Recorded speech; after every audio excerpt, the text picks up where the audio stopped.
We all have a story, we all have a tale.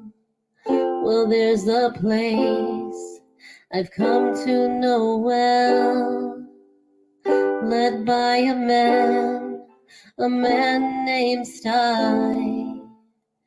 He's full of stories, he is quite a guy. Sit around the campfire and hear him tell his tale. Some may be able to relate to him quite well. We're all just people looking for a place to go. Well, Sty has made one, and it is quite a show. Come meet Sty, he's quite the guy.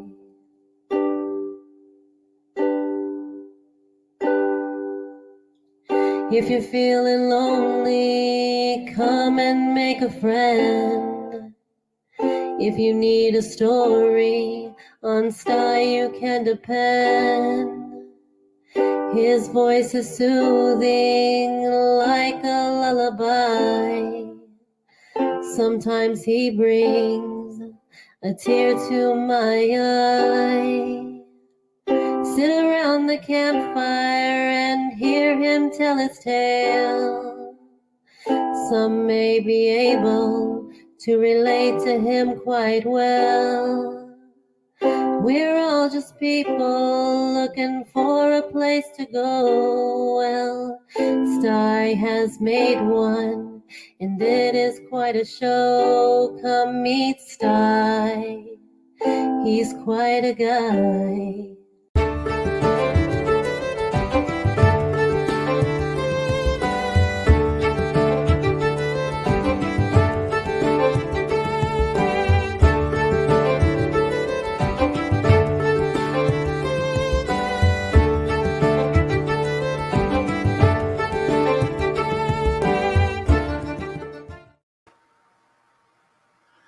Good evening, everybody. Hey. This is a Sty Story Sunday that wasn't going to happen. But here I am. Oh, I lost somebody down in the basement. Oh, I hope that somebody comes back. Hey, I'm going to give a shout out before I do anything to folks that are out there in the chat right now. We've got Alyssa Kerwood, Rainbow Angel, Blake Hurst, Eileen Valoo. Hi, Eileen. Everything Spicy. Yeah, he's in the basement. And we've got Samantha Lee's Originals. Samantha's so awesome. We've got Johnny Bravo. Awesome. Saucy Shane. There's my brother. I love that guy. I've got, this is Wheel Life. Tim, great to see you. And we've got Train Spotting. It's Fan. I'm going to have a little trouble seeing my chat tonight. Believe it or not, I'm so close to this screen, and it's big. It's 46 inch, and I'm sitting right. I mean, if I reach all the way out there, I'm touching my television. So, yeah, it's quite a ways out there. Hey, hi, Lori J. Great to see you. Arcade. Great to see all you folks popping in. I'm going to jump over to the regular chat. There we go. Johnny Bravo said they said there would be pancakes, but I don't see any. Somebody told you there'd be pancakes, eh? When in need. I need pancakes. Well, I'm going to bring some folks up from the basement. I want to sit next to, I get to choose who sits next to me. Oh, there she is. Hey. Do it too. I can see the smile on her face. She's going. Yep. And then we got this guy. Oh, I shouldn't have put him there because he'll end up under Sam. You behave yourself, Phil. I know. Behave. I'm a bad boy. Sorry. And then we got Running Water. Out on the road. Oh, jeez. Bully. That's it. Feel free, YouTube bully. Right there. Behave yourself or I'll pop you on the head again. Yeah. Yeah. Hey, Sty Fox. 2.0 for president. Yeah, make sure you get your vote in. Hey, Chowser, it's great to see you. Can you all hear me okay? I hope. I got you. Okay, good. This snowball, about a year ago, that snowball quit working. I mean, I could not get that to work, period. Even on when my computer was running great, that bugger would not work. That's why I bought the boom mic. Now the damn thing works. I mean, one of those deals, you know. Maybe it had something to do with the computer you had it hooked up to. No, because the same slot that I had that plugged in Oh, okay. is what I plugged my boom mic in, and my boom mic worked fine. And you know what happened? I dropped that snowball between then and now, and I thought, oh yeah, I dropped it on my kitchen floor, which is concrete with linoleum on it. So it went boom, boom, boom, boom. And I was like, ooh, that's not good. Not for that microphone. And I just put it aside and said, oh, that's junk. And then when I got this fix, I thought, what the hell, I'll try it, see if it works. Because I couldn't take the boom mic and bring it over here because there's nothing to clamp it to over here. Yeah, this is kind of nuts. I was telling everybody that, yeah, got to show off your snowball. Same thing. Yeah. That's one thing, folks. Here on the Sty channel, us guys, we got snowballs. There you go. That's what they tell us. My wife's got them. Hey, Adventures in the Heartland. Good to see you. You got storms right now, eh? Running water, you What's up, Smitties? and Bourbon had me laughing my ass off. I heard about it. I haven't watched it, but I heard about it. Oh, the great bourbon debate. I don't want to go there. Boy, don't you start that crap on my channel. You guys start any kind of, and I know I'm pretty good at catching trigger comments, and boy, I tell you what, if anybody starts off on anybody, you guys know the rules here, boy. I tell you what, I won't throw you in the basement. I'll throw you right off the damn channel. That you don't. Now you behave. You can be goofy and weird and shit, but just behave. Just behave. Right?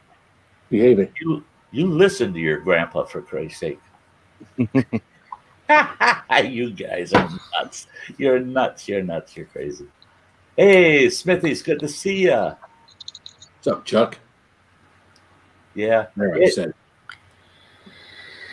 Yeah, the videos for plain old Jock. The videos for camp are coming along. There's going to be quite a few from that week. I had some rain that week. Yeah. That first night, that was interesting. Second night, I don't know. I gotta look, see if I did any video the second night.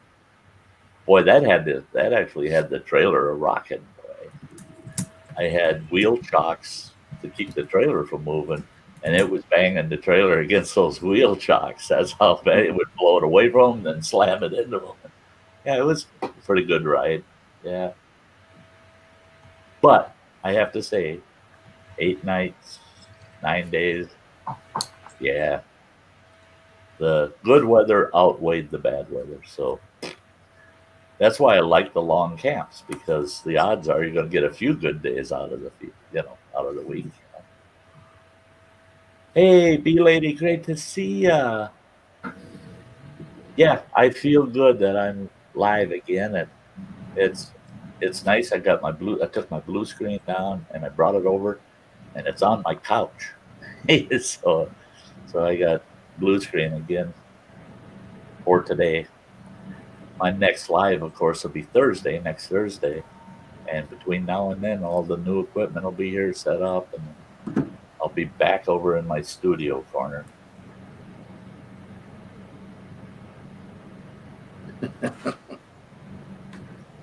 Oh, Yep. Yeah, I have to say, B Lady upgraded to outdoor lover, and that was an awesome surprise. And so did Be Ready. So that was cool that they upgraded their memberships. That's awesome. That's awesome. You'll see that when I run the membership little clip tonight. Yeah, I don't see Mike at all. I better take a check to see if I. Hey, maybe I didn't even invite him, right? Oh, wouldn't that piss him off? I don't know. I'll tell him. I'll Tell him it was my job to invite him. yeah. That's it. I'm gonna It's tell Phil's him job to invite him. Phil's fault. that it's Phil's fault. He'll believe that. It's Phil's fault. I tried to post it, and he somehow, I don't know, he hacked my account and deleted it. I don't know. Dad, yeah.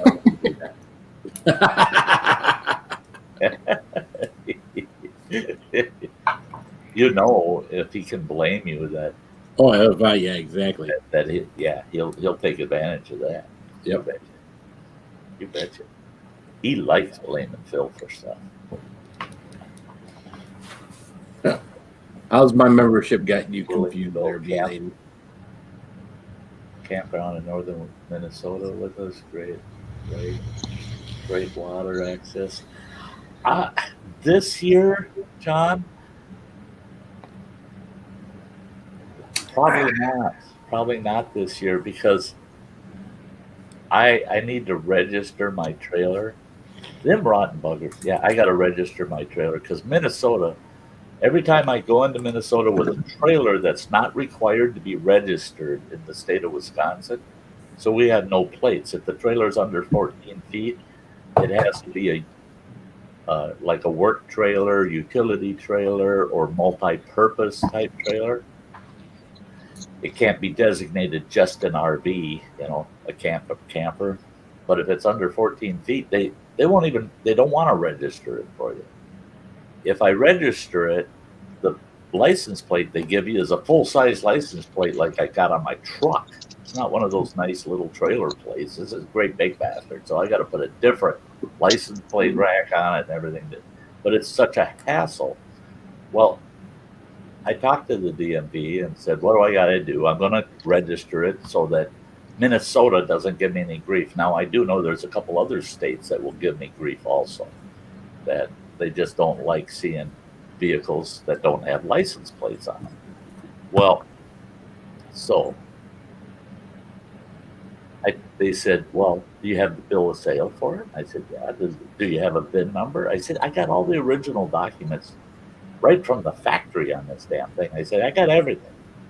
And they said, oh, okay. How much did you pay for it?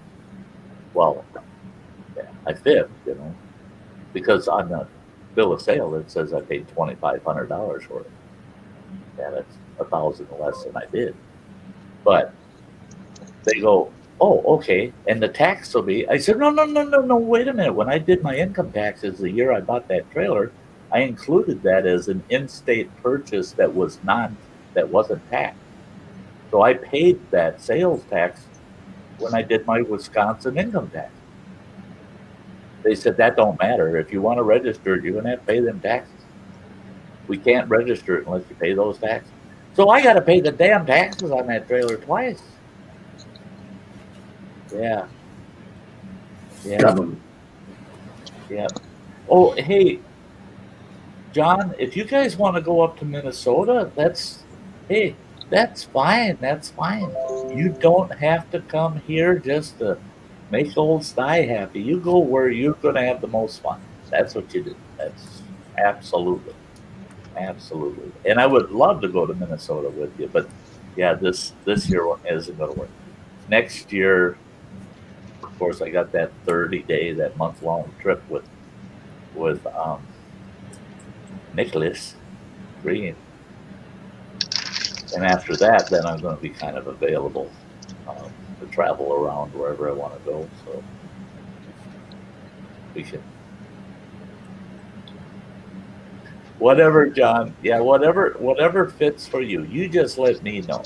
Because my schedule's very flexible. Yours is structured. So you just let me know, John.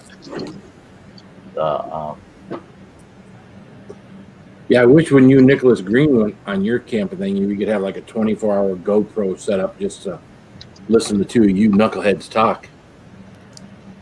Two different generations. Yeah. Yeah, generation gap in between. Yeah, generations gap in between. John wants to quit his job and go with me and Nick. Don't we all want to quit our job? Yeah. Yeah. I've only done that once in my life where I quit a job to go on an adventure. That's when we moved to Montana. And it was kind of tough. It was kind of tough to walk away from a good line of work, and I was making good money. Ended up out in Montana and found out that it's the most beautiful place in the world. But damn it, you can't eat the scenery. I mean, yeah, all those beautiful mountains and trees, they're hard to chew. Yeah. And you go to jail if you try to eat off of the land without their permission.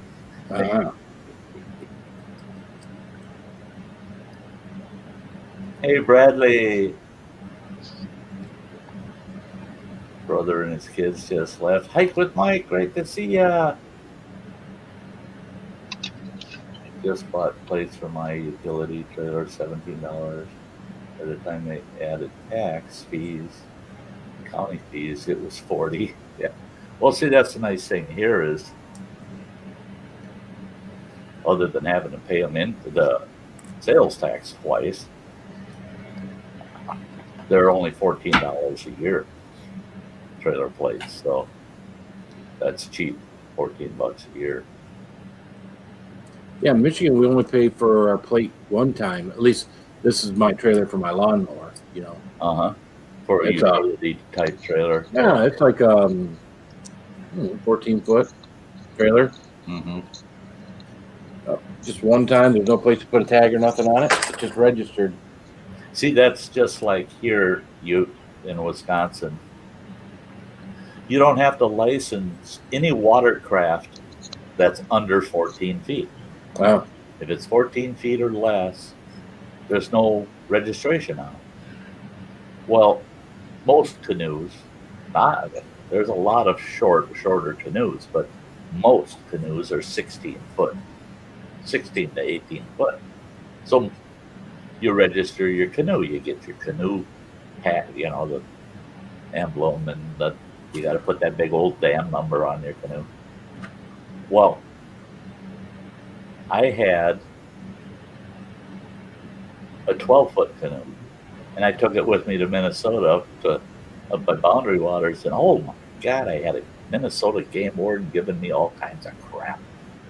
You can't have that canoe on our waters. It's not licensed. It's not registered. I said, in Wisconsin, they don't. And he said, you're not in Wisconsin anymore, boy. You know, that old line. Well, what the hell? I'm not going to register it in Minnesota. I don't live here. Well, you better get some kind of registration on it. You ain't putting it in our waters. I said, And luckily, a county deputy sheriff walked into our conversation, found out what was going on, and he told the game warden, back off, leave them alone. They don't have to register them in Wisconsin. He's not going to register it. He's, you know, and yeah, he can use it here as long as he's legal from his home state. So now I got to consider, do I license my kayak or not? You know, and I'm saying no. That one I'm going to argue. I'm going to just argue with him. Because I want to put stickers all over my kayak. Not theirs. I want to put mine on it. Okay. Yeah, that's the thing is if it's 14 feet or under, you don't have to register it unless you put a motor on it. The minute, even an electric trolling motor, you put electric trolling motor on a rowboat that's under 14 feet, you better have that rowboat registered because it has to be propelled, physically propelled by you, not by any kind of other source. So, yeah. My jacket looks, is it, what jacket? This ain't a jacket. This is a shirt. It's really light. It's long sleeve, but I got this because it could be 90 degrees out and it's lighter than a t-shirt. And it's got long sleeves, so you don't have to worry. Just roll a rubber band around each sleeve. You don't have to worry about ticks. Yeah. Well, I suppose I should get the Sty story out of the way. This one might take a little while. When in need. I was looking at my Sty story list, and because of what's been going on for me since about the 17th of July, all the troubles, I saw this on the list, and I thought this is fitting, and it fits into current affairs. So here we go. I'm going to throw everybody off to the side. Well, I'm not going to throw them off to the side. Just get the hell over there, right? Yeah, no. I'll just nicely put them over there. There they are. So, when in need, most folks, believe it or not, I've actually met people that they just openly, they'll argue with you till the sun goes down, that they've never, ever been in need. Well, boy, they're kind of like the odd man out. I mean, most people have suffered in one way or another and felt need. I don't think I personally know anybody that hasn't, and tonight's story is just a few kind of like segments throughout my life that I want to share with you. One was I grew up, so I can kind of relate to people that say they never felt need, but I just can't see how you can live through your whole life and never feel a need that's not met, And well, I never felt need until about a week before my 12th birthday. I never, our family, we never felt need ever. We ate very well. We lived in a nice home. We had a nice house. My parents, they were charms. They were charms. My mom and pop, they were great. And they were definitely the king and queen of the castle. And he put all the weight on the queen and told the queen, this is your castle. You manage it. You manage the household. He said, I'll just be here to back you up, right? And it worked well. It worked well. So as kids, we were never in need. If we had a want, my folks would expect us to contribute in some way to achieve the want, right? And then they would even help us out to get that want. But when it came to needs, man, we never even had to ask. Everything, we were covered. Everything. Anything we needed was always there. And my folks weren't cheap on meeting our needs. Well, my pop passed away a week before my 12th birthday. And after he passed away, things were not good at home. They were not good at home. Literally, starting the day he passed away, 11-year-old plus 11 months plus Sty got pushed to the side. It was just like, if I asked, well, what's going to happen? Shut up, kid. Get out of the way. It was literally that way. It was, we don't want to hear from you. We don't want to see you. We don't want to, no. You know, we got bigger problems than you. Well, that wasn't going over too good for this kid at the time. And so I isolated myself right away. Isolated myself. Well, thank God I had this aunt. Her name was Ines.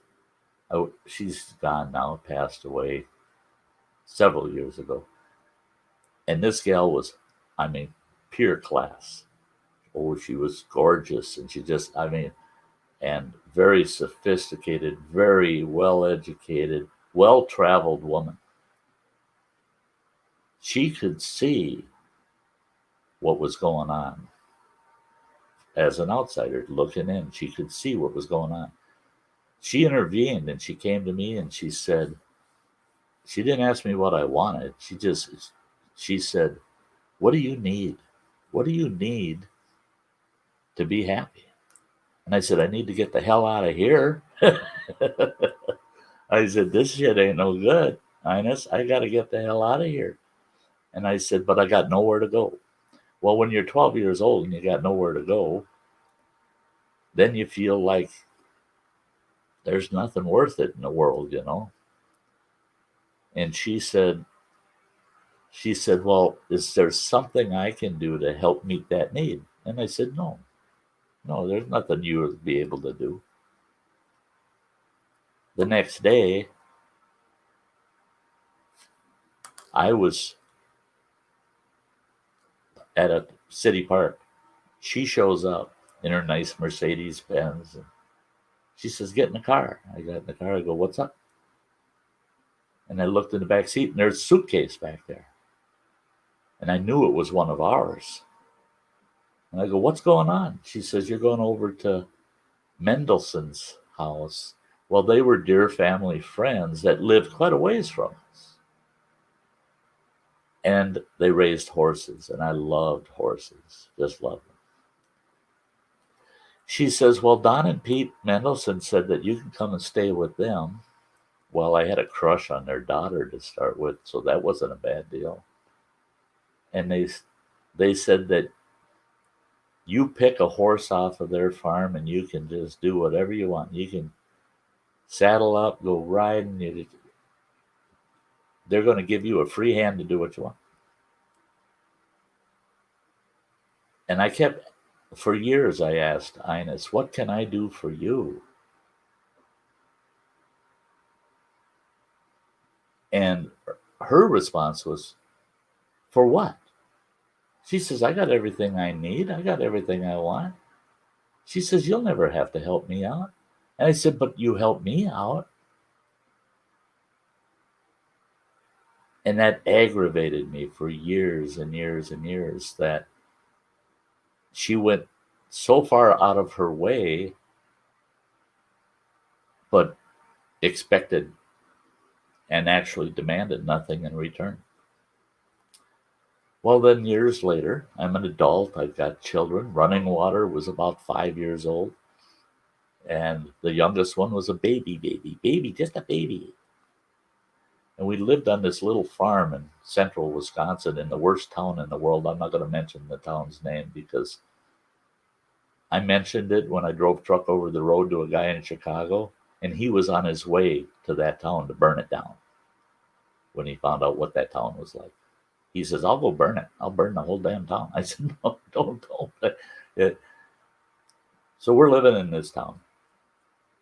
And the company I was driving for at the time decided to restructure, and they're going to shut everything down for at least 6 months.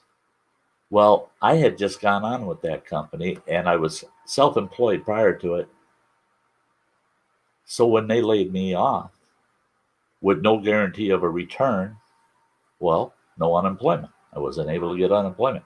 I was broke, and there was no work. I mean, in that area at the time, you could not find work.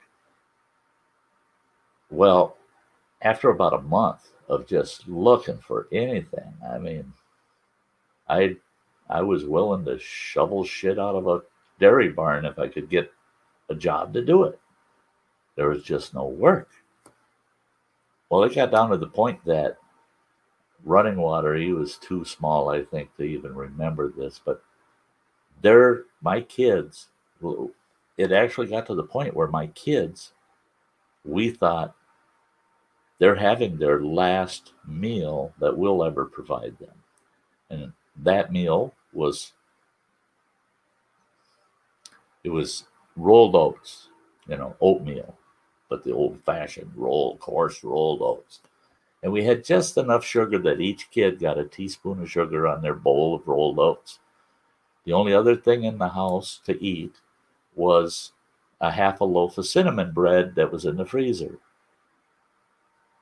The ex-wife and I took that out, and we tried to cut it. It just broke apart. It was it's all freezer burnt, right? You couldn't eat it. It wasn't palatable. So the wife and I went without dinner, and the kids ate oatmeal for their supper, the last supper. And so I've got a distraught wife. I've got kids that they looked hungry. I mean, they were at that point where they actually looked really hungry. I couldn't take it. That next morning, I got up, grabbed my shotgun, loaded it up, threw some shells in my pocket, and I headed out the door. Now, our little farm was literally in the city limits of this town. I figured I'm going to shoot something. But if I shoot it on the farm, there's an ordinance against firing a firearm in town, so I'm going to end up paying a big fine. Plus, I'll get nailed for poaching. So I figured I got to walk about 6 or 8 miles out of town to a place where I knew I could hunt and probably get away with it. But, dang it, one way or the other, I got to put some food on the table for them kids. So I head out the door, and there's a station wagon parked in the driveway. Guy behind the wheel I don't even recognize. I don't know who this guy is. He gets out of his station wagon, introduces himself as so-and-so. I'm the pastor of this little church down in this town that was, to us there, was nearby. It was 30 miles away. And he said, can you put the gun away? I said, actually, I can't. I have got to get out in the woods. I said, how can I help you? He says, you can help me by putting the gun away and help me carry some of this stuff in the house. I go, what stuff? And he says, well, come here. And he opened the hatch on that station wagon, all the way from the hatch to the driver's seat. It was packed tight full of groceries. Cases of canned goods, canned vegetables, blah, blah, blah, blah. Bags of groceries, boxes full of frozen meats and everything.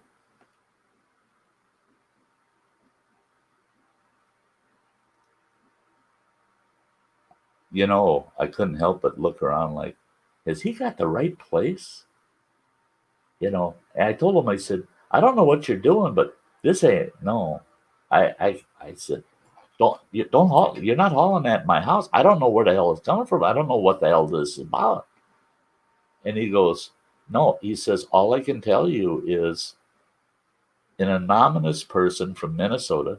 We were living in Wisconsin at the time, but I was born and raised in Minnesota. And he said an anonymous person in the state of Minnesota contacted our church and asked if we could do something for them, and that was to buy your family a month's worth of groceries. And they didn't care what it costs, just make sure it's a good full month's worth. And that pastor just happened to have a family of 6, and I had a family of 6. And he said, I told them that won't be a problem. I'll just buy like I was buying for my family. And they said that'd work out just great. He says, I can't tell you how much it cost, and I can't tell you who paid for it. He says, but I can tell you, I sure the heck don't need it. He says, my house is full of groceries, and I got a feeling that you don't have a lot of groceries. Ooh. Boy, when he got in the house with the first load, I said, open the fridge and the freezer. He opened the fridge and he goes, oh my God.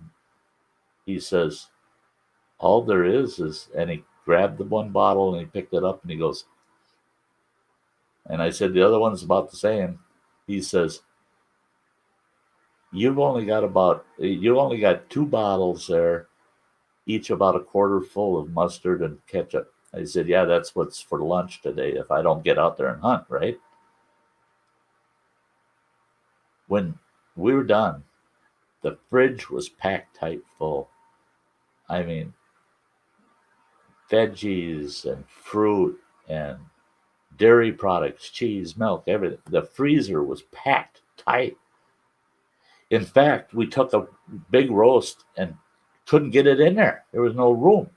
And I said, guess what's for dinner? We're having roast, man. The pantry was full.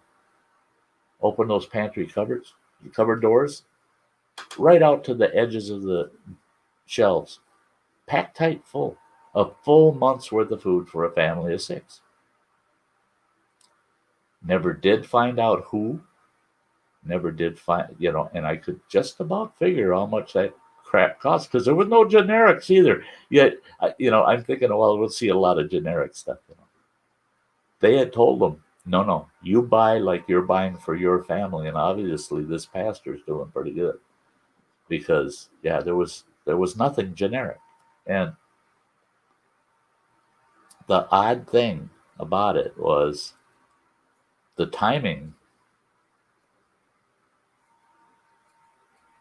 I guess I'd have to say that the timing was where it taught me a lesson.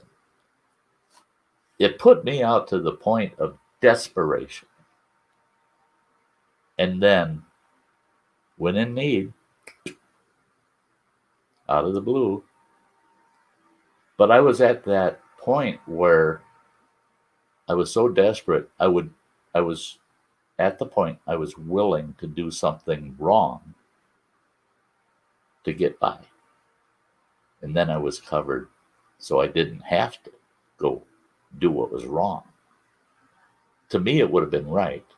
I go out there, shoot a deer, whatever it took. I'd shoot one of the neighbor's cows if I had to, but to feed my kids. But someone meeting those needs when I was in need kept me from taking that step. So here we go. To wrap this tonight's storyline up, just over a week ago, my whole computer system crashed.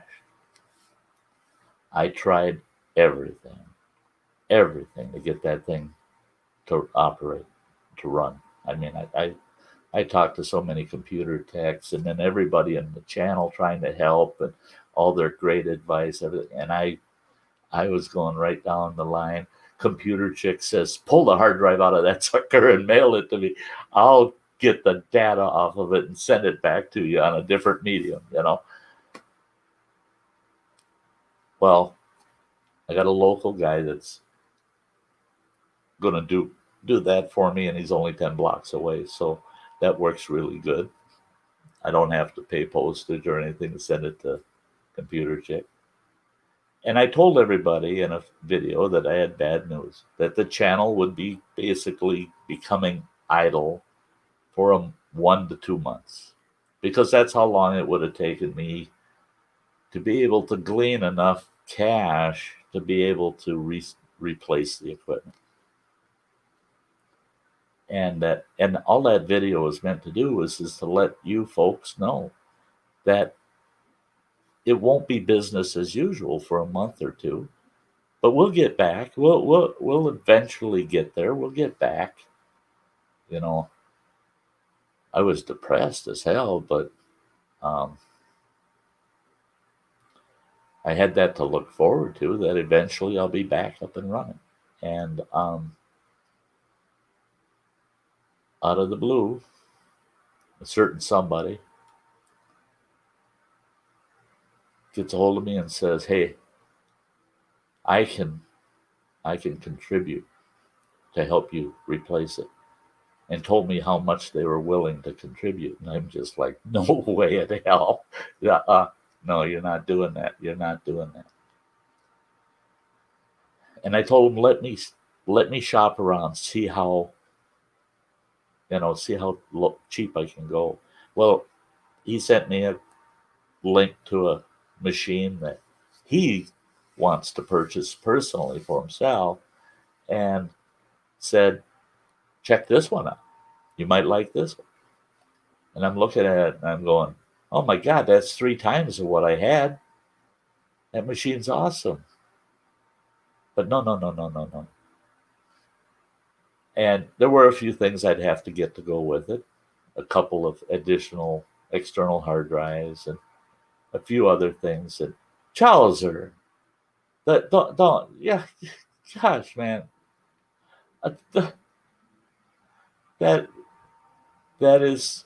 That's too sweet of you, man. You're making it tough for me to finish the story. But anyway, so I told that individual, let me see where this goes. I'll let you know, but you're not giving me as much money as you want to. No. Well, then all of a sudden, people without any warning start popping things into my PayPal account. And that, I want everybody to know, this whole equipment replacement thing, it's a done deal. I don't need any help. None. Zero. They contributed so much that it covered 100% of it. It's totally covered. And the person that offered the big amount, they were able to give me about half of what they originally offered. And that made me feel better. I was at the point where I was going to contribute $100. And that would put me right where I'm going to be as of tomorrow. And I was just thrilled. I thought, this is so awesome. Well, one of the individuals got a hold of me and said, what can I do to help? And I said, too late. I said, you're too late. Everybody covered. It's all covered. I said, and the person that got a hold of me is sneaky, can get shit out of me kind of thing. Well, are you sure? Are you sure? I said, yeah. I said, man, I was thinking I was going to have a lot of out of pocket to try to get to this point, and it's going to take a long time. And I said, I only got to kick in $100. And they said, well, check your PayPal account, because I did give you a little something. I checked the PayPal account. They gave me the $100. They put me at zero. You guys,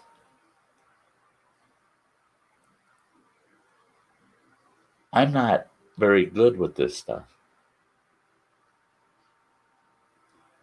Those couple of examples I gave of when in need, I think if I struggle, I can come up with a couple more.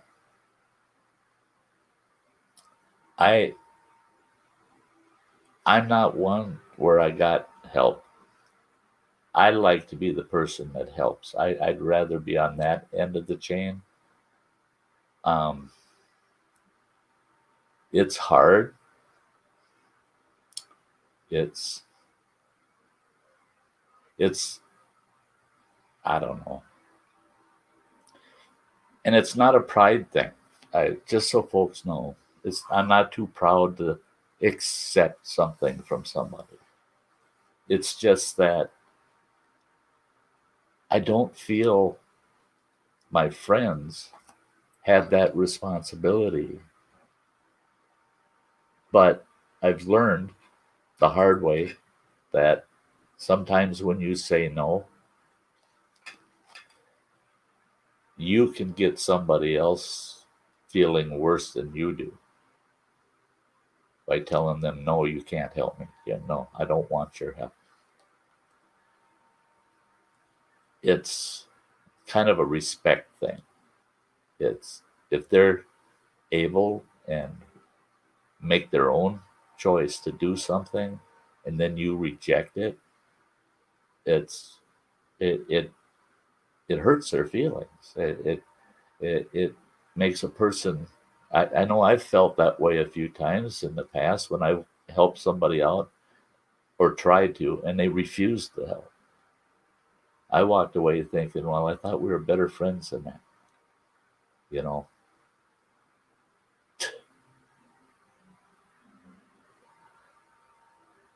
So, what you guys did, all of you, I mean, the financial aid to get this done, the moral support, all of the advice, everything, all those issues are gone now because of you folks. You took care of it all. You took care of it all. I feel like I haven't contributed a damn thing.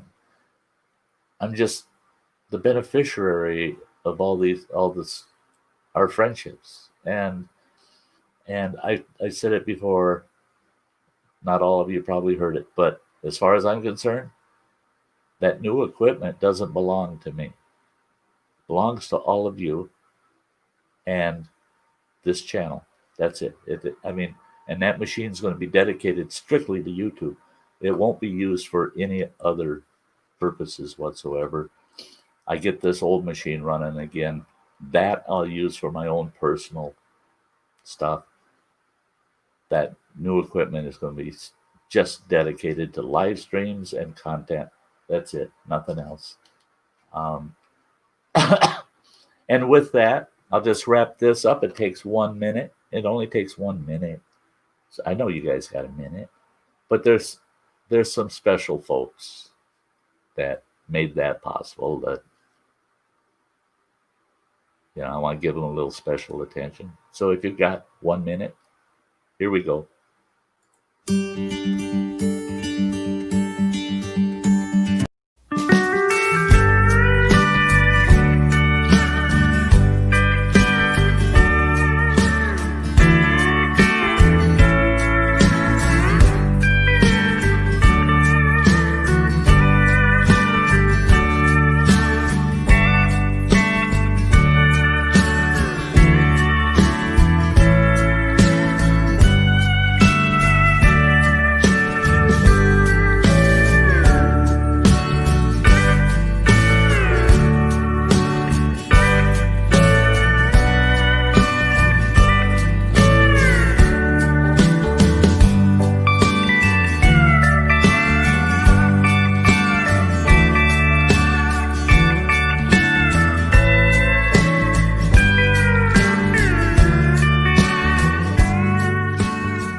There we go. We're done for the night.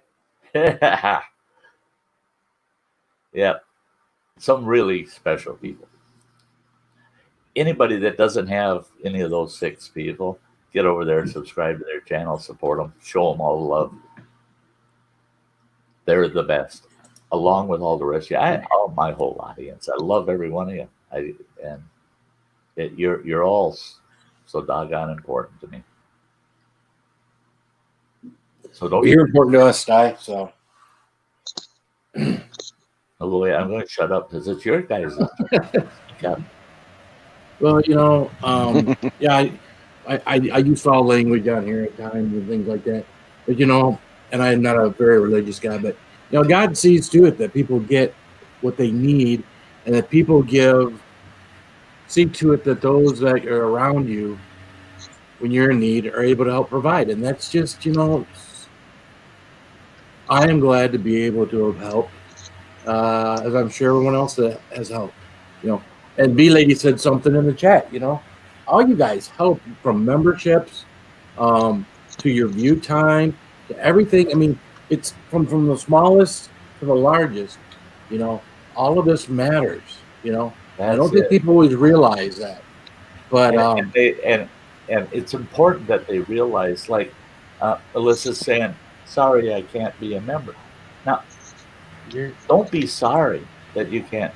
You know, you can want to be a member, but if it's just not possible, that's what it is. But you know what? You know where the value is? You're here. You're here tonight. You're in the chat. You're interacting. And that's what my fear was for the last week, was that true interaction was going to be lost. I couldn't give a damn how many subs I've got, how many members I got, as long as I have you folks, all of you folks. If I lost every member, but they remained as viewers and participated in the chat, I'd be just as happy as I am with them as members for the swear jar. Well, what the fuck is that for? that's for words he's going to say later. Yeah. Isn't that what Andy K used to do? Yeah, that's prepayment. Right. Andy K used You know, to make a prepay. deposit. He'd say, Sty, here, this is for the next couple of streams, you know. Andy, I'm not going to make any monetized money off of this stream. They're never going to monetize it. Here you go, son of a bitch. Well, that's it. He was so insistent that I was going to be demonetized because of his language. And I told him, I said, if I become demonetized, I'll tell you. I said, and I haven't. Oh, it's going to happen, he'd say. And I want to be paid up. I want to be paid in advance. I want to make sure that I can cover any lost revenue. I said, ad revenue on any stream is maybe 40 cents a month, if I'm lucky. You know, but no, he'd super chat $20, and I told, and you know, some people back in that day, people knew I'd let him have at it. Boys, there were times he cut loose and yeah. But you know, that the thing is now, like the part of the story with the food, with the groceries. I asked that preacher. I told him, I said, I expect you to be honest with me, and I said, I want to know, oh, geez, John and Jan, you guys are crazy. I don't sell those camp burgers. Those are freebies. But I told him, I said, I want to know, is this somebody that, you know, how did they even know our condition? I said, is there somebody in your church or something that knows who we are? And that he goes, no. I even asked my congregation, none of us know who the hell you are. We didn't know until this call came. And I said, well, how the heck did they know that we were in such dire straits?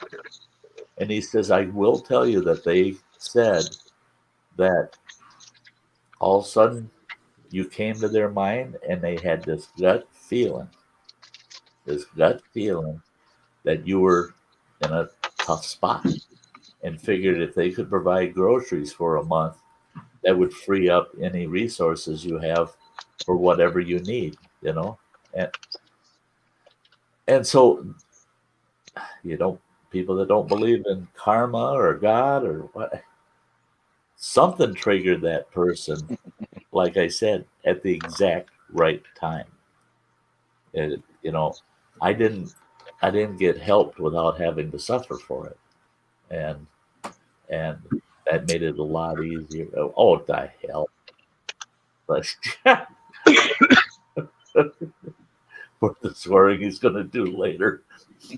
I'm going to make him swear. So, Are you? I don't know. I'm sure I will at some point. Damn you, Tracy. I don't know. I generally do pretty good. You know, well, on panels, I take and act as if I'm visiting my grandma. Swearing. You know, where I have that I can keep keep that filter going, Well, my mother, his grandmother, the whole damn family used to say, well, I'm going to go visit Grandma Betty. And they'd go, oh boy, you getting ready to get preached at? Well, no, I got to get over and see her. I got to keep trying to earn my way into heaven. Because we all believe when our day comes, we get to the pearly gate, she's going to be standing there and going, I don't think so. Yeah, she have a list. Yeah, she'll say not until he admits to this. Oh, yeah. Yeah, my mother was. Well, that's the one thing that's one thing I do miss is my, my annual birthday going to hell card, talking about how well everything's going, and what the family's doing and stuff, and hope you're doing well. And I pray that, you get things figured out and stuff, but when I'm gone, I'll be happy in the grace of God. And I'll, it's like, she's saying I'm going to go to hell. You will be, yeah. She was one of those people. She loved everybody. I mean, she just loved everybody, and she was just scared to death that anybody that she knew or was family would burn in hell. She was just scared to death to think that any of us wouldn't make it. Yeah. Well, she was real, so generous. Also, that was kind of the running joke that if any of us won the lottery, we can't give her a chunk because it's going to go straight to the church because she don't need it. Well, at least 25% of it. Yeah. She came into quite large inheritance, and she gave half of that inheritance to her church. Wow. She gave half of it to the church. And then she hung on to that money right up till the day she died, and then it got split up again amongst the 4 siblings.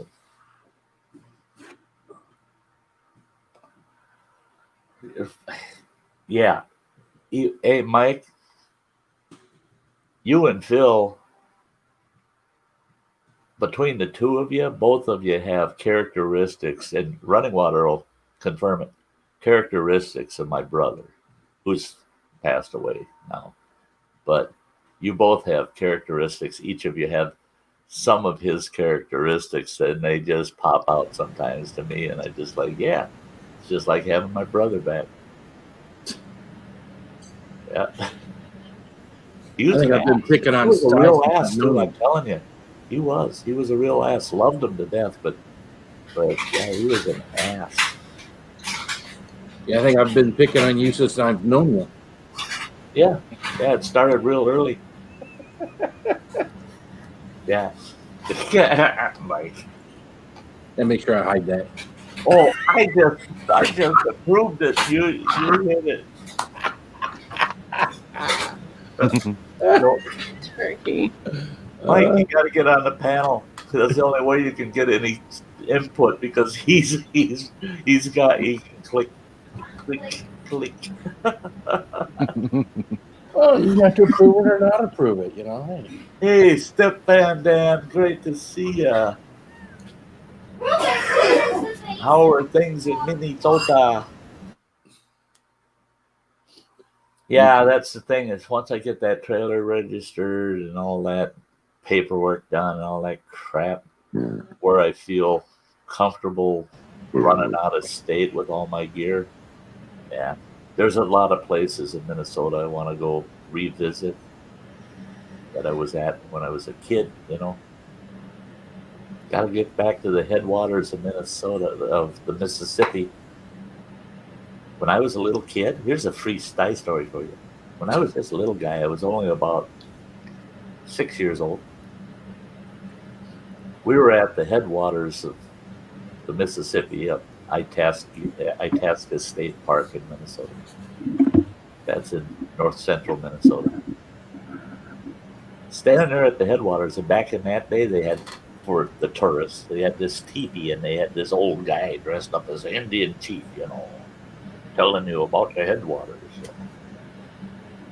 And they got no bathroom.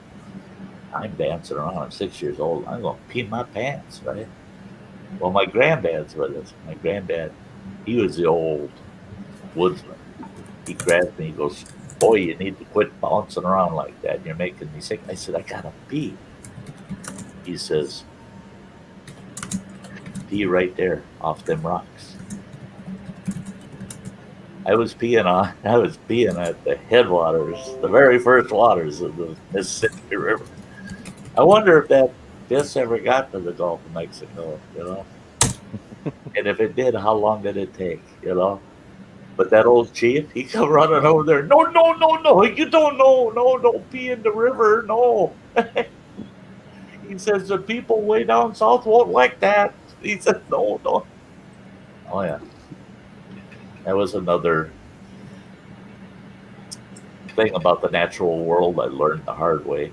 Don't pee on the headwaters of Mississippi. No. The Mississippi. Running. Spicy.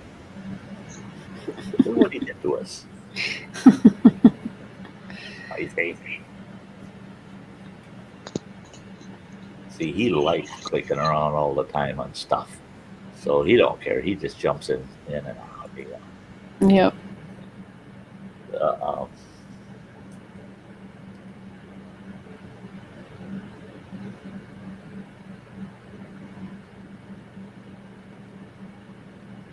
Hey, Sterling Silver.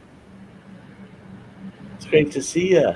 Great to see you. I am so happy that I'm streaming. Yeah, it was cool. Found his way back. I clicked on the wrong button. That's what I figured. I said you like clicking around on stuff all the time. Well, I like not having everything open, and I went to check out someone's channel because they were new in here and just kind of see what was going on. And I clicked on the wrong thing. So. Yeah, I've done that before. Mm-hmm. What's up, Sterling Silver? How you doing, buddy? Hey, Sterling. Saw your video today, bud. If you know who it is, we'll go beat him up.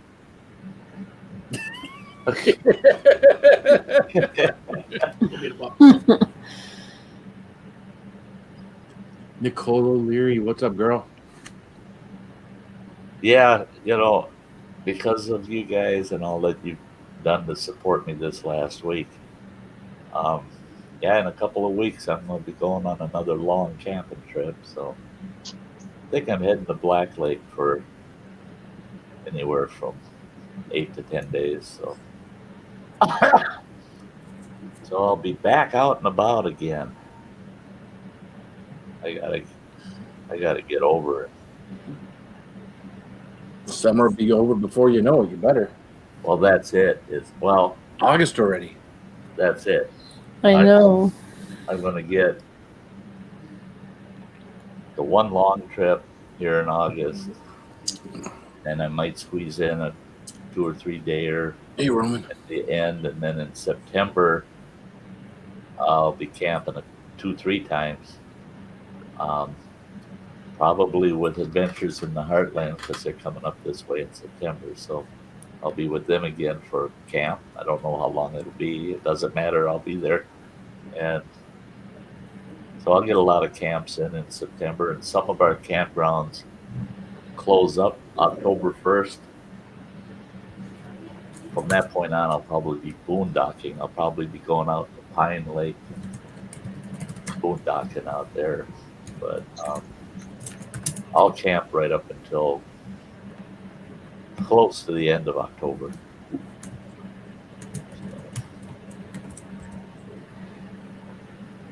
I need to do a Nicholas Green outdoors in the middle of the summer. Go out there in the yard, pitch a tent. I mean, put a tent up. What you do is you put the tent up and you stay in it overnight on the hottest damn night you can pick. Because he did his on bitter cold. You do yours in extreme heat. Say, yeah. And he was a 15-year-old kid in bitter cold. What are you, 53? 52. I can do it in the mankini. Yeah, 52-year-old in the mankini on the hottest day of the year. solo camping in the backyard. Yeah. That'll stop traffic. Is that right? Oh, look at Nicholas is there. He's like, huh? Yeah. And there you'd get your 12 million view video. There you go. Damn right. I tell you what, you get yourself in the mankini and in a light sleeping bag out in extreme heat, just kind of flash us with a sleeping bag. Holy shit, it'll go viral. I get my channel shut down. You'll end up with VHS surrounding your house, and this guy's a YouTube terrorist. That'd be the time I get swatted and they come cuff me and take me away. Get swatted while you're doing it. Oh, and you got to confront the cops in your man. Right. Yeah. I'm not crazy. Oh, thanks, Roman. Love you, buddy. Hey, Roman, good to see ya.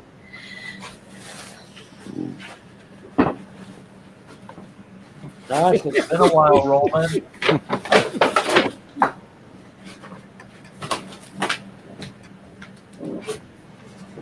Well, you almost had that tent burned down on you there, Nicholas Green. You had that stove going in there. You said it was like a hot tent. You worry me when you do stuff like that, boy.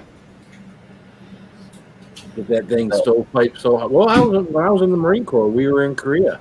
You know, someone got a stove. You know, these stovepipes go up through an insulated thing to the top of these military tents. But they're still only designed to get so hot, and it's a single wall pipe that goes all the way through. They're still only designed to get so hot. And someone had a tent burned down, and it burnt down the one next to them. Now these were ones that had didn't have people in them, but it was still they were the tents were only like 6 feet apart, just enough to walk between them.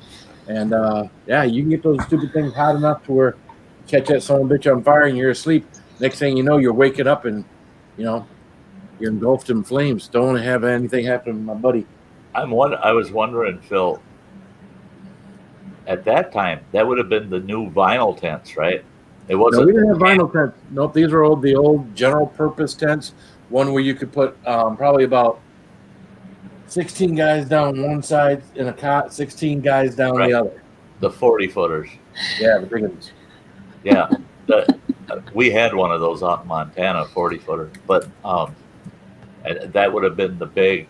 I mean, they're 12 or 14 ounce canvas, and the waterproofing they use for those actually are petroleum based. So if one of them tents catches fire, it don't take long for them to burn up. It didn't take long.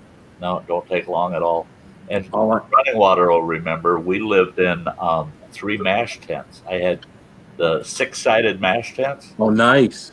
And where they stitched together, you can stitch 50 of them together if you want. But get her done. Granny's in the basement. Got to bring her up. Hi, Granny. Hey, Granny. Great to see you. Yeah. But yeah, we lived in 2. They're 16 foot. They're 16 foot 6-sided mash tents, and we lived in a pair of those for a full summer. And Running Water will probably remember the storm. The storm. Oh, that was a sumbitch. I tell you, those tents had one big. Oh, here's to that thunderstorm. You're crazy, Roman. Oh, thank you, buddy. Thank you. Yeah, that was a fun storm. Well, the storm that Running Water and I are talking about right now, that son of a bitch. I tell you what, I actually think I did a Sty story about this, but by the ways back, I've done 160 some Sty stories already. So, but that tent, we had the worst storm they had seen in the Clark Fork Valley in northwestern Montana in almost 100 years. It blew in over the mountains. We seen this rolling white cloud coming at us, and I'm yelling at all the kids, "Get in the tents! Get in!" And got them all in what we considered our communal tent. That was the front tent. The back one was the bedroom area. We had that split up for bedrooms. But in that front tent, we had a picnic table, and a wood stove, and a pole about 4 inches around that went all the way up, held that peak up, you know. Well, I had that pole set in the ground about 12 inches. So it sat in a hole in the ground. When that storm hit, those tents billowed out just like big balloons. And I had used a stove bolt in the top of that pole. So that pole was literally bolted to the peak. Well, when that tent blew up, I'm hanging onto that pole and it's lifting my ass all the way off the floor about 4 feet. And I'm hanging on to it.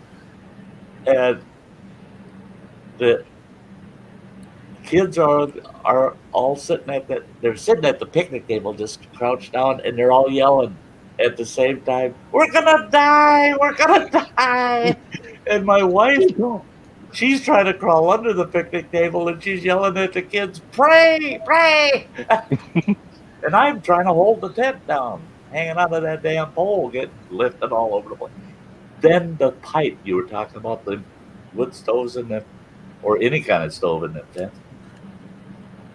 Goddamn wood stove, we had the thing running, we had it burning, but it was at a low fire, thank God, when the storm hit, because that pipe come out of that stove and it's whipping around in circles, flinging soot all over the damn place. And I could see the outer poles, because you got these 4-foot poles on the sidewalls all the way around. I could see those poles were just flip-flopping it. And I thought, the tie downs are all coming loose. I had to run out in this stinking storm, and they said it was 70-mile-an-hour winds. And I'm out there in the middle of this storm, re-driving in all the stakes and tightening up all the tethering it all up. And I said, "The hell with the bedroom, let it blow away." And I got back in the tent, and we rode it out. Now, we lived on a piece of property with some other families. Their building, they lived way on the other end. This property was 80 acres, and it was a long, narrow 80. They lived all the way on the other end. About 2 hours after the storm went through, they show up out at our camp where we were living. And they said, "Did you see Weldon's horses?" I go, "Well, I've got 2 horses and a donkey out here too, but I'm not busy and I'm not worried about the damn horses." I said, "We barely rode out the storm." They said, "Oh, well, we're going to go look for the horses." And out there. Never once did any one of them. Oh, my ex-wife was fuming. Not one of them said, "Are you people okay? Did you get, how to go?" They didn't give a shit. And I tell you what, though, that is so burned into my memory. It was actually a fun ride. I mean, that was to make it through a storm like that in a military MASH tent. That was pretty awesome. If that would have been the day of GoPros, man, I would have loved it. Yeah, that tent holds a lot of memories.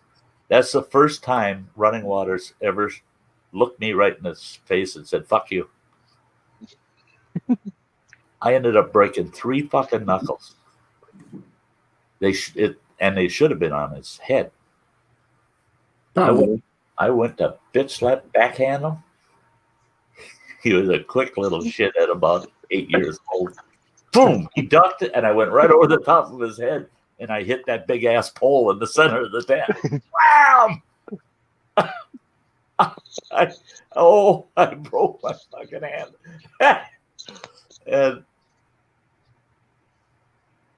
he never did get smacked for it, because obviously me losing it, I was the one that needed the spanking, and I gave it to myself, Yeah. Yeah, just like lacerating your hand with the coffee mug, right? Yeah. Lose your temper. And blood all over the ceiling. Who paid for it? Finger cut off. And who paid for it? You little bastard. Yeah. And my ex-wife going, "You see what you're doing in the ceiling?" Yeah. Oops. That's it. Is I had a bad habit. Running water can attest to that. I had a really bad habit. If I tried to hurt somebody in the family, I always got the raw end of the deal. I'm the one that always ended up hurt. And Yeah. Well, how many times you get stabbed in the butt by a broken wooden spoon? yeah, I tell What? the kids, that's it. You're getting the spoon. I go in the kitchen, grab a wooden spoon, and I'd be pointing it at them. I'll give you the spoon. I'll give you. You're gonna get the spoon. And I did it so many times. I stick that in my back pocket and say, I got the spoon. You better behave. What did I do? I'd sit in my recliner and they'd hear that snap and they'd go, what happened to your spoon, Dad? Spoon's only that big now. Yeah, just a little spoon about that big. And they're all like, you gonna spank us now? Huh, Daddy? Huh? You wait till I get to the store and buy some more wooden spoons.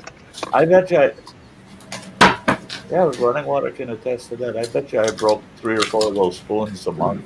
So I was buying wooden spoons all the time. Never got to use one on the kid because I always sat down with it in my back pocket. Yeah, ended up breaking. Yeah, we kept them in business.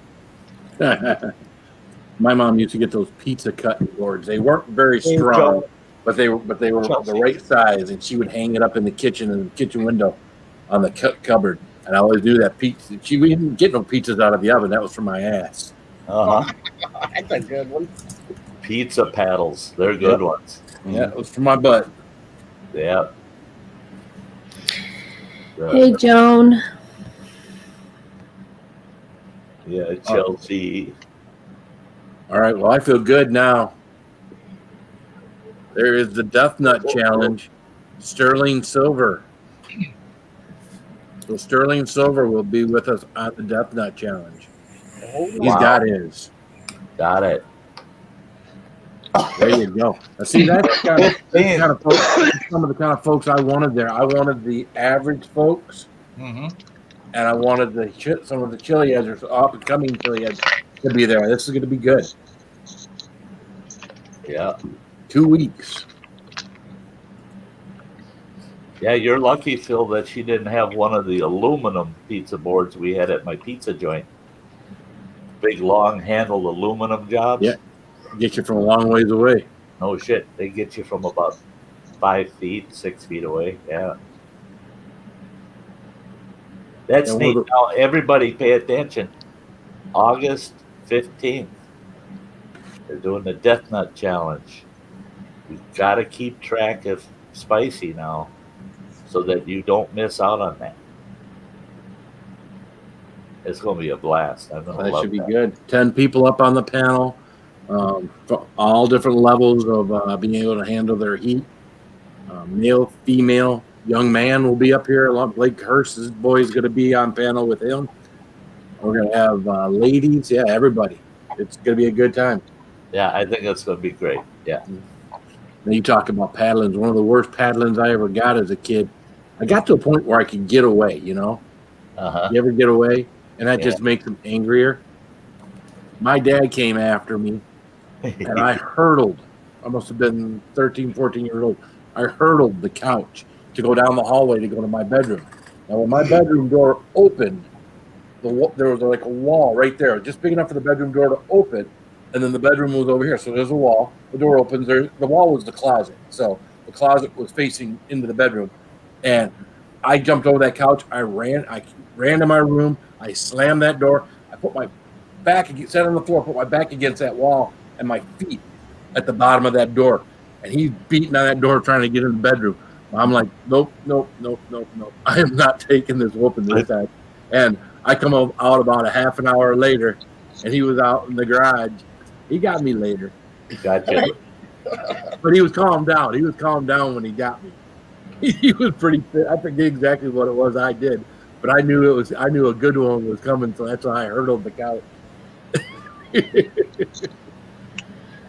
Here's a freebie for you. Like I told you, you and Mike remind me of my brother quite often. Well, one thing about my brother, though, see, you guys would probably pull the same crap too. So I knew that if he got a hold of me, it would hurt. But I'd antagonize him, And he had just gotten home from the draft, so he was in rough shape, and he was sauced up most of the time. Well, he come home all sauced up one time, and I told him, "I'm sick of you coming home drunk all the time. It's none of your damn business." I said, "Oh yeah, right." He went in the bathroom. I grabbed his jug, his bottle. I went in the kitchen and I dumped it out. Then I brought it back, set it back on the table, or when he come out of the bathroom, he'd see his empty jug. He come up, oh, he was furious, man. He's gonna kill me for dumping out his jug, right? He chasing me around the house. I went out the front door, and he come flying out the front door right after me, and I went right around the back of the house, came in the back door, and I headed right into the can, and I slammed the bathroom door shut. And the problem with our bathroom door at the time was it didn't latch, but it had one of those little toggle lock things. So you push it shut and use that toggle lock. I didn't even get that toggle lock moved, and boom, he hit that door. And I stayed behind the door and went all the way around, and my whole body was stuck in between two studs in the wall, right through the drywall. And he's in the bathroom, he's looking for me. And I pushed the door, and he looks, and he bursts out laughing. He goes, "Look at your ass." He says it's a good thing that the hallway on the other side of that wall is paneled instead of drywall. You would have been out in the hallway. I said, "This ain't goddamn funny." And I got myself out from between those two studs. I'm amazed I didn't get a broken back. If I would have landed with that stud right down the center of my back, it would have crippled me. I got out of that wall, and I turned around and looked, and you could see my head, the whole, my silhouette was in the frickin' wall. Even my legs, all of me went right in that wall because that door folded tight up against the wall. He had me shoved right in the wall. And I told him, "You gotta frickin' fix that. And you better get busy because in 3 hours, Mom's going to be home." And, my mother at that time was a single parent, I'm just proud of myself. I went and I changed clothes because I was all covered with drywall dust. I wouldn't change clothes. I sat in the living room, and he just grumbling around the house. And I said, "You're in trouble, man. You're in trouble." He says, "Oh, shut up. You're the one that put the hole in the wall." My mother comes in the door, and I'm all ready. You wait till you see what Danny did. Danny put a big hole in the bathroom wall. Before I could even say a word, here he comes around the corner, and he goes, "Ma, do something with that kid." He says, "I don't know how the hell he did it, but that kid punched a big hole in the bathroom wall." And she goes, "Oh, he did he?" And he goes, "I could prove it too. You go look at it, and then you figure out who will fit in that hole." Oh. She went in there, and she looked at that hole. She comes out and says, "You're coming with me," and I had to follow her in there. She grabs me by the shoulders, turns me around, and slides me right into that hole. She goes, "If the shoe fits." Holy shit. Holy shit. I got the heat for that one. I had to take, God damn it. I mean, if the shoe fits. No, if the wall fits, guess what? You're allowed. And then it pissed me off because she got a quote from a friend of ours on repairing it, and she made me pay for it. Oh, so I figured I gotta get my brother. I gotta get him. He attacked me one time. He was messing around, and it was accidental. He had a pencil. He was writing a letter of some kind or something. And I walked through the room, and I go, Yeah, you moron. You don't know how to spell, let alone write. What the hell you got a pencil in your hand for? And he come after me. And we're wrestling around, and he accidentally stabbed me in the arm, right in the crook of the arm here.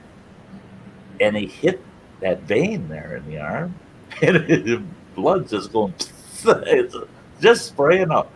And I go, you ass! And I covered that up, and I kicked him in the nards. And I turned and ran like hell, and I went out the front door, and I ran down. Our house was way up on this hill, and I ran down that hill, through the neighbors, and into this city park. And there's a drinking fountain at the city park, and I'm there, and I'm checking, and the bleeding stopped. But I'm all covered with blood, so I'm at that drinking fountain trying to wash off all the blood on me. And what happens? Squad car pulls up. And I turn around, and I'm like, and I'm just covered with blood. It's on my shirt. It's all down this arm. This arm's a mess. That cop gets out of the car, and he's in a panic. He goes, "Oh, my God, boy, what happened to you?" I said, "My brother stabbed me." He didn't even look at the wound or nothing. He opened up the back door of the squad. Get in here, keep your hand on that. And because he knew who I was. You know, my dad had been the chief of police. All the cops knew us. All of a sudden, lights and sirens, and he's heading to the house. He gets to the house, and by the time he gets there, he's got 2 more squads back up, and they nail my brother. And they're yelling at him, "Where's the knife? Where's the knife?" And he's going, "What knife? What the hell are you talking about? What's going on? What's going on?" And they said, "You stabbed your brother. You stabbed your little brother." And I go, "He used a pencil." I yelled it out the car window. He used a pencil. Oh, man. It took him about 20 minutes to get the true story out of it, that it was really an accident. But the look on my brother's face, it was like, "I'm going to prison." Oh, shit, that bastard. Wait till I get out.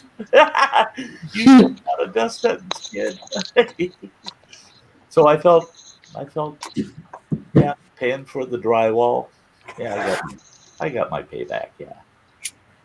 Yeah, I was just about to make running water and his dog big. Can't do that. You can't do that. I know. I don't know what's wrong with me. Like, oh, cute. Oh, there you go. Yeah, see, I just did. Hey, Beaner. Bean. Hey, Bean. Hey, Bean. Hey, Bean. Bean.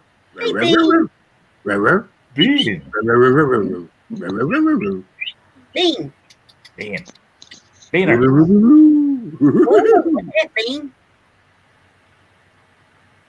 And trying to kiss the earphone. Bean. Beaner. Bean. Beaner. That's not food, Bean. Thinks it's a treat. Yeah, I'll do it here.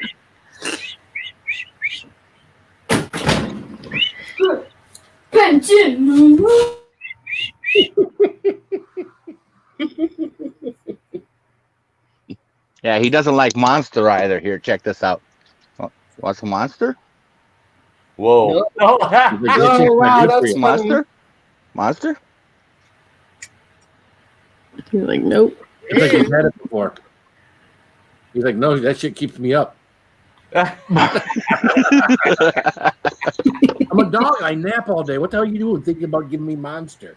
Right. It just completely screw up my dog thing. Well, he doesn't like the hiss on those big cans when you pop the top. Wow. Yeah. He doesn't like when the truck hisses at him either. You know? Our dog's afraid of everything. Our dog's afraid of anything, but if anybody comes in the house, he barks at him. He's an idiot. Yeah, my dog's the same way. What's up, Taylor to the stars? Hey, Taylor. Evening, Taylor. Do we get to what the Insomniac UK crew in here at 9:30, 10 o'clock at night? All the guys that should be asleep at 2, 3 o'clock in the morning are rolling in. Hey, I think it's possible it's going to be tomorrow. Well, I'll work on it until the equipment gets here, because that could get here anytime throughout the day. But it'll probably be Tuesday. I'll be putting up the 2 videos for that Reaper Double X challenge. I'm at that point with my video editing, so I should be able to get those up Tuesday, Wednesday at the latest. I'll put the prep video up first, let that run for most of the day, and then I'll put the actual eating challenge up that evening. That was some hot shit, boy. Wow. It is. I really did like the flavor of it, though. The flavor was great. The heat was insane. But the actual flavor of it was good. Could have toned that heat down to at least half of that. Then I would have enjoyed eating it, actually.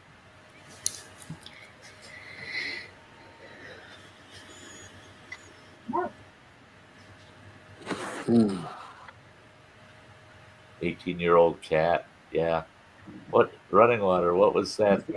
Rick and Linda's cat, 20, was it 22? 21 or 22? They got that thing to live. Yeah, I don't know how. Well, and they spent about $4,000 in medical costs on that thing. And most of its health issues were obesity related. Uh-huh. Well, that was, you remember Mikey Dimage. That one cat they named him Duncan.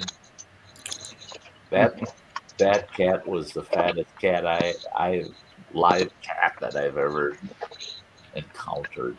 I don't know what the world's biggest fattest cat is, but that thing was, what was it? It was 33.5 pounds. Mm. And the damn thing was it got so fat and big.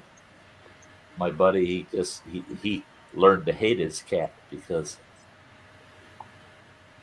he said that cat couldn't clean himself with a damn. And he said we had to be careful what we fed him, because he said if he got the runs, I had to wipe the cat's ass. I said, no. I said, no, I will not keep a cat that needs its ass wiped. No. Any animal. No, if I got to wipe the animal's ass, there's something wrong. Well, and that cat, it's funny. It go from one room to the next, and you got that metal strip between the carpet and the linoleum, and its belly would hit it and would go, He'd come to like a stop. speed bump. Yeah. Yeah. He had to push himself past the little ridge. Yeah.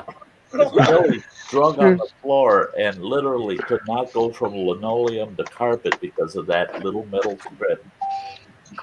Without really he had to get his front claws in the carpet to pull his belly over that little hump. And then the damn thing loved to it would walk in the room and it would just flop over, and it couldn't flop because when it went to flop over, it just rolled, and it would roll over on its back, and and its legs looked so damn short because the cat was so fat. And he just lay there and purr, like Jesus. Dunkin' Donuts. That thing was eating Dunkin' Donuts. That's what happened. That'll make a fat cat. Yeah. Yeah, we only ever had crazy cats. Yeah, insane cats. Yeah. Cats that didn't realize they were cats. Right. Yeah. The one we had beef. Mm-hmm. Well, beef too, but I love that because we had a black and white long-haired cat. He's a big fella too, and then we had this big-ass Siamese cat. Well, the black and white one we named him Beef because he looked like a Holstein cow, and the other one we named Barley. And I was in between jobs, and the kids are going, God, Dad, I hope you get back to work quick. We don't want to go hungry. I said, oh, we'll never go hungry because I said, in the worst case, we'll have beef and barley soup. Yeah, the kids didn't like that. Shut up, you little brat. I'm on the computer. Oh, that. She had a mom face going, shut up. Told him to shut the door because he doesn't talk. He hollers. Don't make him come in there. Yeah. Yeah, with Beef and Barley, though, that one time when Beef was fighting that cat out on the porch and you tried to go break it up. Oh, yeah, Beef's out there with this stray cat out there fighting up on the porch. And it's a split level house, so it's a raised porch. yeah, it was My dad goes to open the door to go out there and kick him off the porch. Barley takes and attacks Sty's leg, thinking he's helping Beef. right. Starts shredding his leg. I'm going out there to break up these two cats from tearing each other up on my deck.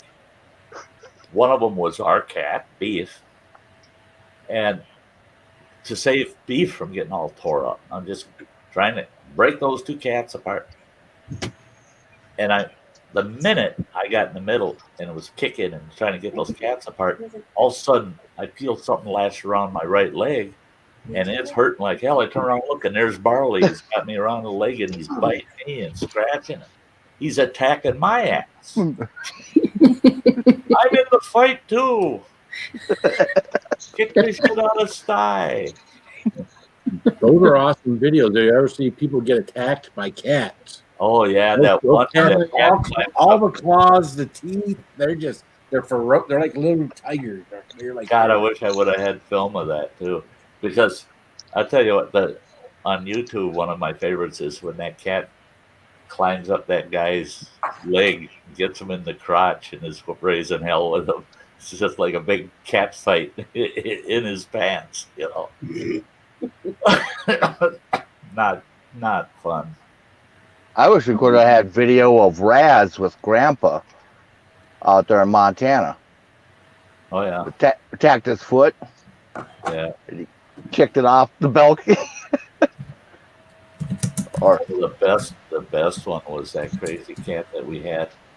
You were a baby at the time. We lived in Chanhassen at the time, and you were just a baby in a crib yet, and your grandma and grandpa came to stay.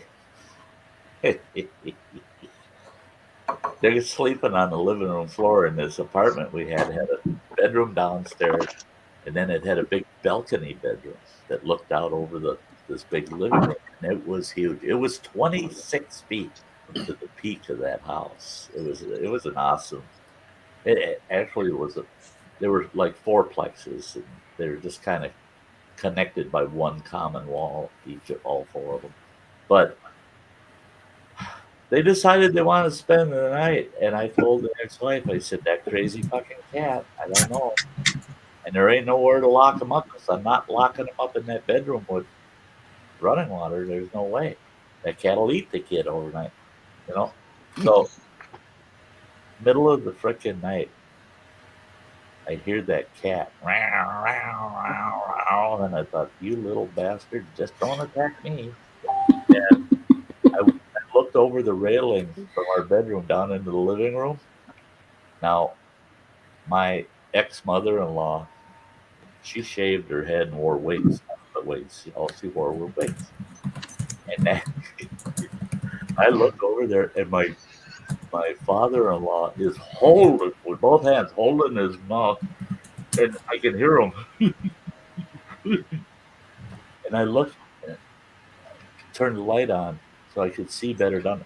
That frickin' cat's got her wig, and it's trying to kill it. It's mauling that wig, ripping at it, and she's sleeping away. And all of a sudden she wakes up. Holy shit! That fucking cat's eating my wig! And she's having this big freaking fit. And my father-in-law he's trying not. He doesn't want to uncover us because he's laughing his ass off.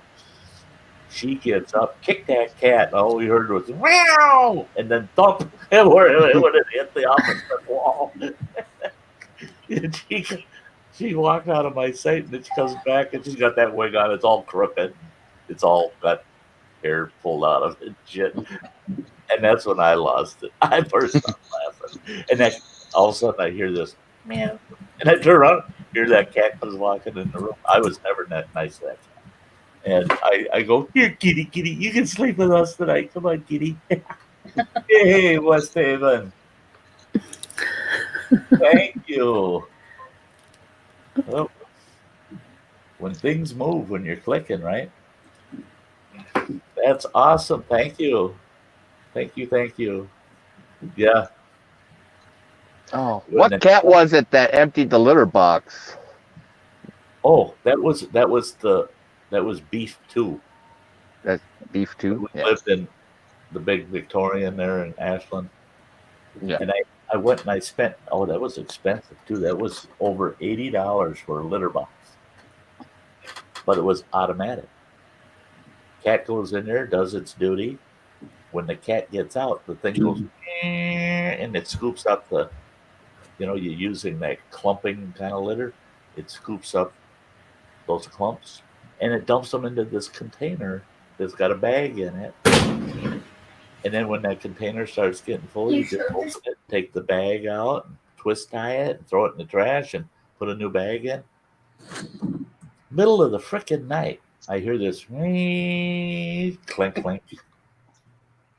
Going, oh, the cat just took a shit. Wasn't a couple minutes later, clink, clink. So, Jesus, the other cat had to have taken a shit because we had 2 cats. Wasn't just a minute or so later, and then all of a sudden it's consistently just one after another, clink, clink, clink, clink, clink, clink, clink. What the fuck? That thing's busted or something. I went to the bedroom door and I'm looking out, and here's that cat of ours. Sticks his paw in there, takes it out. Clink, clink. He goes back. He goes, sticks his paw in there, pulls it out. Clink, clink. He's just watching that fucking thing go back and forth. He's playing with it all freaking night. And he wouldn't quit. We couldn't break him of it. He just would not stop. So I had the $80 shit box that was worthless to me because the damn cat, and you couldn't sleep because that damn thing was running all night. He wouldn't do it during the day, but at night, nope, all night. Sticking his paw in there, watching that thing go back and forth. My ex-wife was dumb when it came to pets too. She goes, well, we should take one of those sticks with the cat toy on it and tape it to the top of it so it goes back and forth. You'll play with that. DJ Lowell is a friend of mine. He's a comedian, funny guy. I just sent him the link and he says, this is awesome. I'll join weekly. Sty goes live Thursdays and Sundays, DJ. So yeah. Great to have you here, DJ. Welcome. Funny guy, guys. Real funny. I shall be checking you out. I shall.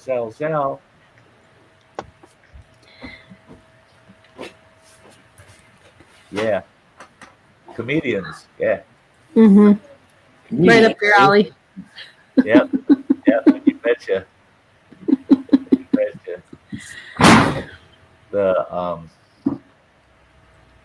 It's nice to have someone else to laugh at, Yeah.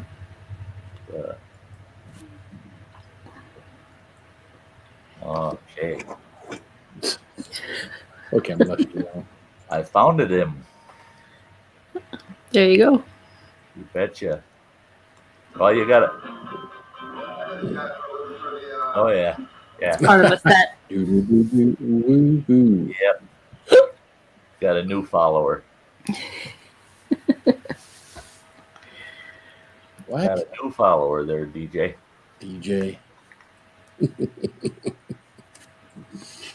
Oh, Awesome. Are you blushing now? Are we allowed to laugh at that? Yeah. Okay. He's a big jokester. You'll get used to him. He jokes a lot. Raymond James. Hey, he'd have a blast. He'd have a blast with one of my older grandkids, and his dad was straight out of Cameroon, so the kid is half Cameroonian, right? Mm-hmm.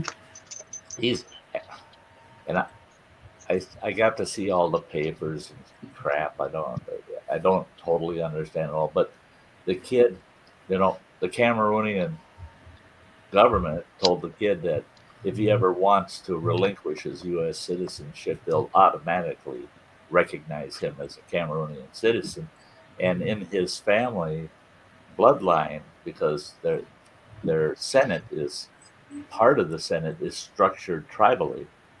So it follows different families, tribal families. So my grandson could actually he's considered a prince in Cameroon. I said, you ain't no prince. I said your grandma used to actually know Prince, and you ain't no prince. But that kid, laughed my ass off. He gets into that. His family, they're living in a farm community, right? They moved to this farm community. He goes to school. He's just happy that we're back in school. And his teacher goes, class, I want you all to stop and think about it and truly appreciate how diverse our school has become. She says, now we have somebody else of a different race here too. And Salem, my grandson's looking around the room, looking for this person. Well, he's the only black kid in the classroom, right? He's looking around. And she goes, Salem, we're talking about you. He goes, the hell you are? She goes, no, really, we're talking about you. You brought some diversity to our classroom. You being, African American. He says, well, no, actually, I'm American. But if I don't want to be, I can become African. That's what they tell me, And she goes, I don't understand. And he goes, but you know what? He says, I don't want to be called black or African American. And she goes, why wouldn't you want to? That's terrible. And he goes, what do you mean it's terrible? He says, on my birth certificate, it says I'm Caucasian. And it does. It was because whoever took down the information was just looking at my daughter. The baby wasn't in the room. And I thought, well, the kid's dad's name should have been a clue. Aju Pullman. I mean, that's not common around here, But yeah, that kid, he demanded. I want to be treated like any other white kid in this class, he said.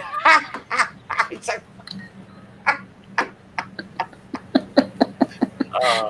yeah. Oh, bless him. I told him, I said, I love it because I can see a little bit of grandpa in him, defiant little shit. I'll be whoever or whatever the hell I want to be. Blunt. Yeah. Prefer caramel. Yeah. That's caramel. Caramel. Some people say caramel. Some people say caramel. Caramel. And most of them say they stick in their teeth. Yep.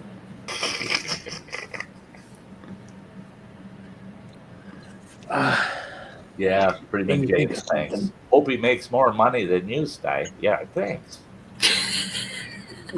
You're so supportive. No brother-in-law coming in with these one-liners at you. Mm-hmm. Caramel. See, caramel. Yeah. Caramel. Caramel. Blazing hot caramel. Say it like it is. Yes, they do, Joan. That's for sure. Yeah, that's it. And that. Oh, Mm. I mean, get that the hell out of here! I'm not even making that large for people. Jeez. That'll be hot. It's hot. Oh yeah. Oh, Is there, what's in it? Reapers. Carolina Reapers. Okay. I should have known. What do you Should've think about Carolina Reapers? They sure know Makes it how to hot. screw up some perfectly good cans. Sure enough.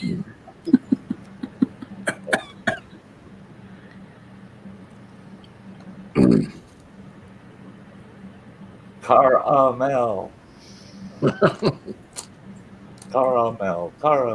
Caramel. I just can't say caramel apple. No, you can't. No, caramel apple. A carameled apple, not a carameled apple. Saying Carl. Wait, caramel just makes it too damn long. No, caramel. Caramel. I don't care a bit. I say caramel because I'm hooked on You phonics. want to know, Phil? That's how I remember how to care spell a it. bit. Sort of like Wednesday. And don't be calling that Reaper-filled crap caramel or caramel. Carolina Reaper Hershey's are in the works. Ooh, yum. Oh. Yeah. Oh yeah, the red ones are good, bee lady. The red one? Apples, yeah. Yeah, because it's got that cinnamon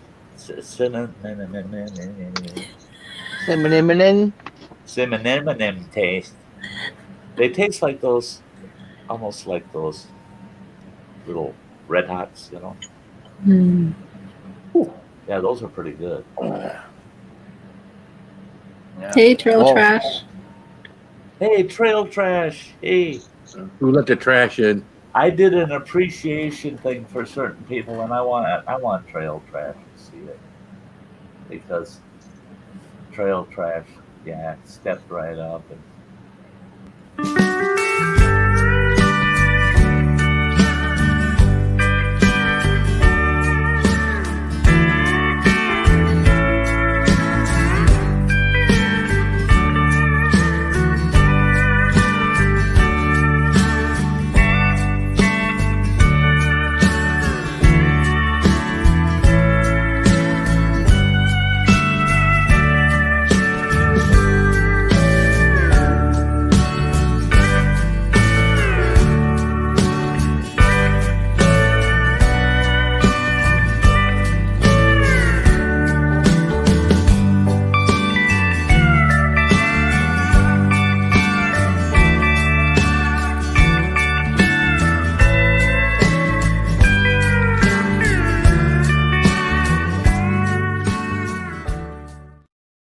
A little bit.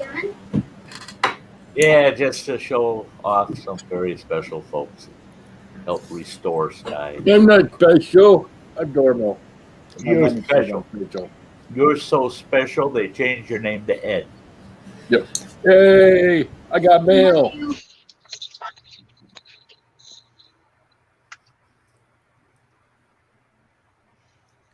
Yeah, I'm surprised Mike isn't up here tonight. He's I not know. feeling well. I was talking to him while you were doing your Sty story. He's been down. He's been down all day and not feeling well. So. Hey, Aiden there. Hi. And you know how he is. If he was active in the chat, his ass would have to be. He'd wind up here on the panel, even though he doesn't feel good. Right. That's true. So true. You know, I showed off those special people. We can take a minute. I'm going to show off everybody that's a member of the channel right now. It only takes a minute.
go. There's a bunch of great people for you. How often you got to update that thing? Just about every stream. People's membership, if I see a membership drop off or it falls off, YouTube's so fucking weird. But if I see a member drop off, they may not be set up for auto charge, where they don't want the same card or whatever charge just repetitively. Mm-hmm. And their membership will run out after the 30-day mark, and they forget. So I just leave them on there for half of the month after they It runs, yeah. And in case they just forgot, and but yeah, I update that. It's easy though with Filmora. I mean, it's so easy to just go in there and edit it, and it takes 45 seconds to upload it. So by the time I edit it and get it uploaded to StreamYard, I might have a minute and a half tied up in the whole process. So cool. Yeah, so it's just like my intros for Sty Story Sunday and Around the Campfire with your song. That I've got a master for that. All I do is go in and change the title on the Sty Story Sundays. Otherwise, that again. It takes me about 10 seconds. Just go in there, type the new title, export. It takes about 30-40 seconds to export it, get it into StreamYard. It's cool. Yeah. Sweet. I was a little pissed today though, because this computer that this person loaned me to get me through until tomorrow, I loaded Filmora on it, and I had to put my password in and stuff so that they know that I paid for it, instead of giving me the free version. Well, that was fine. It loaded the old version of Filmora, not their updated, which they just recently updated. Phil, you notice that they recently updated Filmora? He ain't paying attention. He ain't listening to me either. I'm sorry. Hey, asshole! Sorry. People in the chat talking to me, so I was replying. Sorry. Yeah, Okay. I was talking about Filmora. You notice they did an upgrade just recently. It asks you, do you want to upgrade to the newest version? Yeah. Right. Yeah. Well, I had to load it on this machine I borrowed, right? Okay. It loaded the old version. And I went to do one of the camp videos. And I open up Filmora and I'm going, this looks good. And I pick the video I want. And it pops up, oh, there's an updated version of Filmora. You need to load it and start over, basically. So, well, okay. So I said, go ahead, load it. It runs for about 10 minutes, and then this message comes up and says, your graphics card does not support Filmora. Son of a bitch, it sure does. I had it on. Oh, yeah, that's on the other machine. That's not on this machine I borrowed. And I looked at this machine, the graphic card in it. Yeah. That's like old pencil drawings of Mickey Mouse with that graphic card. So it couldn't support the new Filmora. So I had to uninstall Filmora and go back and reload the old one and then say, no, I don't want the new version, just so I could use it. Yeah, you don't know what they did on the upgrade, right? No, because I couldn't load it. Okay. I didn't know if you had it upgraded on your other machine before you did that or not. Oh. So yeah, the upgrades always bug me with stuff like that because they change stuff around and they think, well, for someone coming in new, this will be a better format, be easier for them to use. Except for us old people that are just now getting used to where they feel comfortable in there, and then suddenly you change it and make it easier for someone younger coming from. Screw you. That's it. I mean, I don't mind if they add features and stuff. Just don't change the old features. Right. That's add to it. Don't create something new in there that, or take something away and put something. Just like YouTube when they went to the YouTube Studio instead of the old Creator Studio. That transition, I forced myself. I'm going to just have to get used to the new. I just do it and pretend I've never been on YouTube before, and I got to learn this because they screwed up a bunch of things I used to like to use under the old Creator Studio. Yeah, I can't edit in YouTube. I mean, I know there's a way to do it. I don't know how. I mean, I've sat there and messed with it and messed with it and messed with it, and now I'll just take something and I'll take it out. I'll edit it somewhere else and put it back because I don't know how to edit on YouTube. See you, King of Darkness. Yeah. See, I took that. I had that one video, the pants pack, that I posted not too long ago. But it was an old original video from way at the beginning of my channel. I mean, that was 500 and some videos ago. But I tried to edit that with YouTube, and all I did was F it up. I mean, because it had a banner that ran through it that I wanted to get rid of. And I wanted to use that where you can edit and just you put a cloud over something. It's like redacting something, So, and everybody said, "Oh, that's easy. You just this and this." I did it, and I'm going, "Whoa, that's cool." It did. It got rid of that thing that popped up on the screen. I didn't want, because it had to do with the business. I didn't want that popping up there. Then after it posted, I look at it and I go, "What the shit?" That fuzzy bar is across the video from the beginning to the end. The whole dang thing. E-Waste Mike is heading to bed. Not feeling well all day. Except Bill's fat ass. Oh, we love you too, Mike. You get a good night's sleep. I hope you really Feel better. Get a good night's sleep. And yeah, don't worry about Phil's fat ass. He'll be all right. Yep, I'm heading out myself. I'm sure you won't lose any sleep over it, right, Mike? Phil's not going to lose any sleep over you. Yeah, I got to head out myself, so. Unfortunately, it's that time for me as well. Yeah, hey, it's the way I see it, folks. It's good for me too. I haven't eaten yet today. I got to eat something. I know it's an early night, but a 2 hours stream is better than none. I mean, it could have been none, and it's been an awesome night. Lots of great folks, lots of great fun, and I will be streaming Thursday night. Hopefully from all new equipment. We'll be there. Yep. Well, that'd be wonderful. I want to thank Samantha. You're here through the whole stream. I love it. And I should be home by then. By Thursday? Yeah, I should be home by Wednesday. But I won't see you till at least Thursday. Right. I never see you on the day you get home.